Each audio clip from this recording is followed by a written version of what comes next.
We're going to review the best baby swing that you can currently buy. We base this review on the looks of the swing, the safety features of the swing, and the ability of the swing to entice your baby into possibly a nap. We made this video for free with freeware available at ezvid.com. Make sure right now you're at ezvid.com/best-baby-swing where you can read the full review and get all the pricing information, or you can click the links beneath the video. The best baby swing that you can currently get is the Fisher-Price Cradle and Swing. And the first thing you need to know about the Fisher-Price Cradle and Swing is that it plugs in or it uses batteries, meaning you can put it anywhere in any room. You never have to worry about the batteries dying, and so you'll always have your special swing for your baby to fall asleep in. But there's a lot more to this swing than that, and we're going to take a look at it now.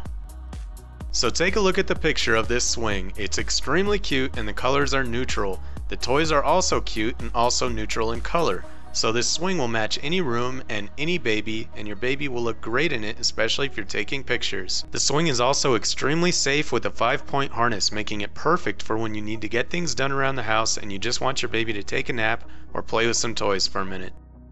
Now, because this swing is reclinable, you can keep your baby upright, which is extremely useful if your baby has postnasal drip or acid reflux, or you can lay it down so that you don't have to worry about your baby's head tilting forward for a long period of time. The chair also has many built-in melodies designed especially for keeping babies calm and putting them to sleep. You could call this swing the perfect temporary babysitter that you turn on when you need it and you turn off when you don't. The only downside to this swing is that it's a little bit high in price. Remember, you can click the links beneath the video for pricing and availability, but otherwise it is the best swing that you can currently get for your baby. Remember to go to ezvid.com/best-baby-swing to read the full review.